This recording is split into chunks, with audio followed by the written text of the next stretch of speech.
There have been many different things written and said about marriage, from the sweetly inspirational to the hilariously cynical. But what many of them have in common is that they sound like they express a universal and timeless truth, when in fact, nearly everything about marriage, from its main purpose to the kinds of relationships it covers to the rights and responsibilities involved, has varied greatly between different eras, cultures, and social classes. So let's take a quick look at the evolution of marriage. Pair bonding and raising children is as old as humanity itself. With the rise of sedentary agricultural societies about 10,000 years ago, marriage was also a way of securing rights to land and property by designating children born under certain circumstances as rightful heirs. As these societies became larger and more complex, marriage became not just a matter between individuals and families, but also an official institution governed by religious and civil authorities. And it was already well established by 2100 BC, when the earliest surviving written laws in the Mesopotamian Code of Ur-Nammu provided many specifics governing marriage, from punishments for adultery to the legal status of children born to slaves. Many ancient civilizations allowed some form of multiple simultaneous marriage, and even today, less than a quarter of the world's hundreds of different cultures prohibit it. But just because something was allowed doesn't mean it was always possible. Demographic realities, as well as the link between marriage and wealth, meant that even though rulers and elites in ancient Mesopotamia, Egypt, and Israel had multiple concubines or wives, most commoners could only afford one or two, tending towards monogamy in practice. In other places, the tables were turned, and a woman could have multiple husbands, as in the Himalayan mountains, where all brothers in a family marrying the same woman kept the small amount of fertile land from being constantly divided into new households. Marriages could vary not only in the number of people they involved, but the types of people as well. Despite all these differences, a lot of marriages throughout history did have one thing in common. With crucial matters like property and reproduction at stake, they were way too important to depend on young love. Especially among the upper classes, matches were often made by families or rulers. But even for commoners who had some degree of choice, the main concern was practicality. The modern idea of marriage as being mainly about love and companionship only emerged in the last couple of centuries. With industrialization, urbanization, and the growth of the middle class, more people became independent from large extended families and were able to support a new household on their own. Encouraged by new ideas from the Enlightenment, people began to focus on individual happiness and pursuits rather than familial duty or wealth and status, at least some of the time. And this focus on individual happiness soon led to other transformations, such as easing restrictions on divorce and more people marrying at a later age. So as we continue to debate the role and definition of marriage in the modern world, it might help to keep in mind that marriage has always been shaped by society, and as a society's structure, values, and goals change over time, its ideas of marriage will continue to change along with them.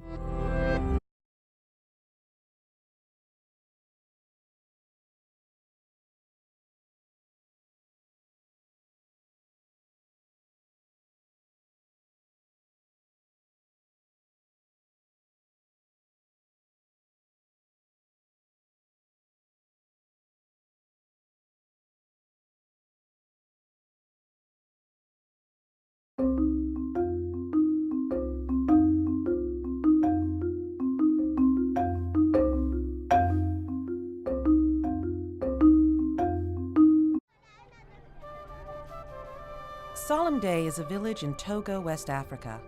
Its residents, members of the Kodakoli tribe, practice Islam.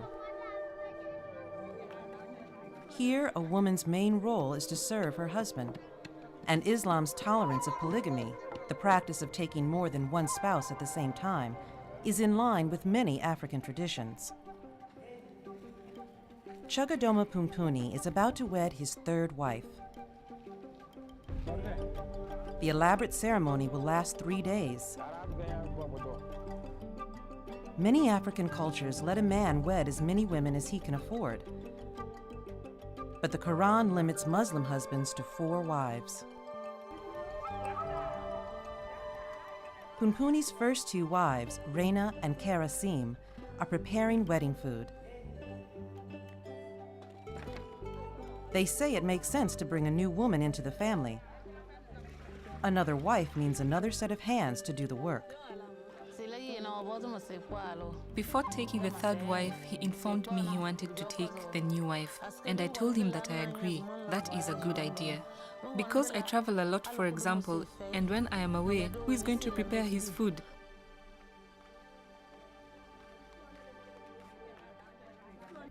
At nightfall, the new bride, Wasila, is brought to the center of the village.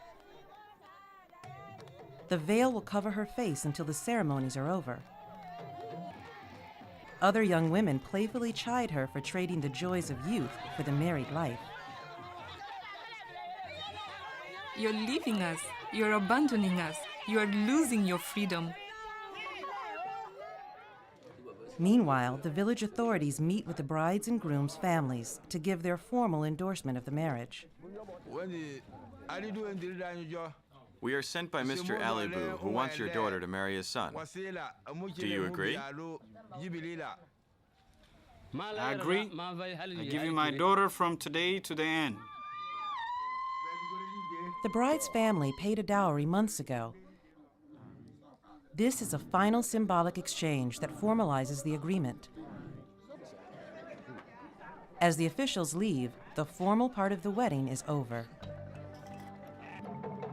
Now the celebrations can begin. As Punpuni leads his wives, the entire village gathers for the wedding entertainment. It starts with traditional Takai dancing.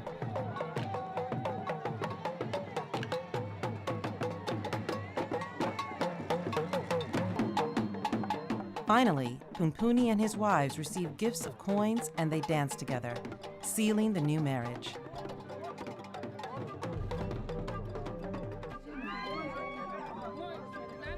First and second wives, Reina and Karasim, lead the bride to her house.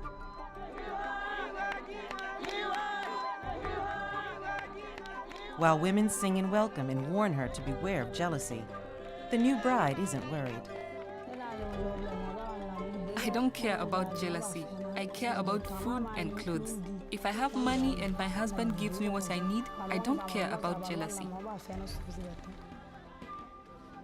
With 3 days of ceremony at an end, the family can begin to establish its new domestic balance, at least until Punpuni selects his next wife.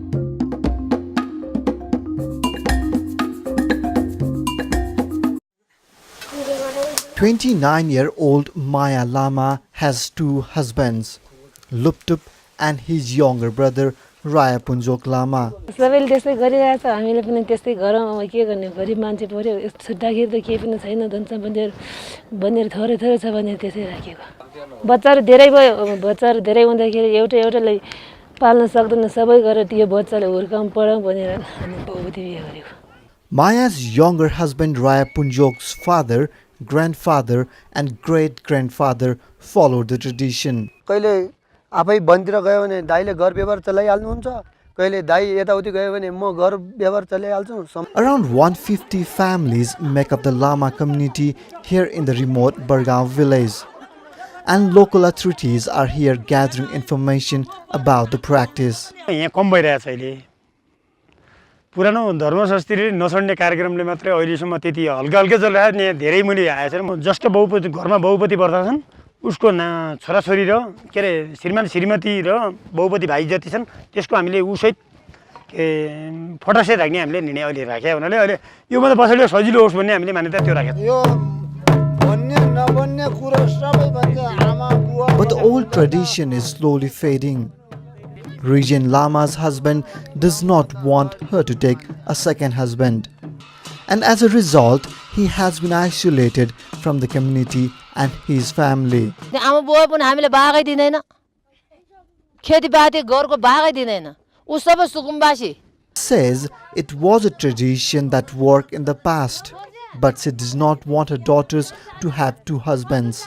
अनि चार छोरा भए पनि एक बुहारी 3 छोरा भए पनि एक बुहारी ल्याउने चलन थियो यो हिमालीको दुःखको कारणले अनि जुन छोरा बहुती भयो उसको घर धनी हुन्थ्यो सबै ल्याएपछि एक घरमा धेरै भयो नि अब कोही नहुनेको घरमा अनि गरिब हुन्थ्यो उस बेला Maya has 3 daughters, 2 with her older husband and 1 with her younger. Maya decides which child is whose. She thinks her children will not continue the tradition. हामी मात्र होला पछाडि त चाहदैन होला अब धेरै जस्तो गर्न छोड्यो This is Rajneesh Bhandari reporting for Asia Calling in Humla.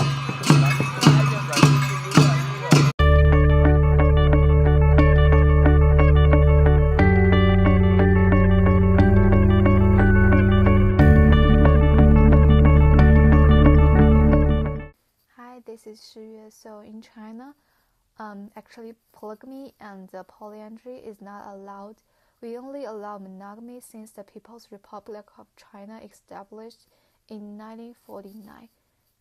Before that, polyandry and polygamy is commonly exist in China, but actually nowadays there is still some religious group they do polyandry or polygamy in China.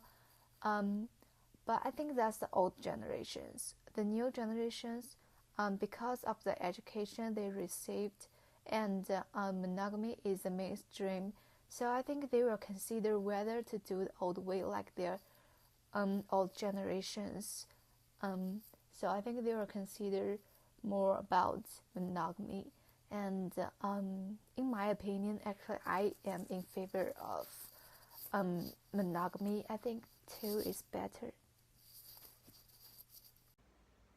In ancient China, polygamy was very common. In 1912, Provisional Constitution of the Republic of China stipulated that China would follow monogamy. Now, polygamy and polyandry are legal in China. If you get sued by a partner, it is likely that you would face jail sentence.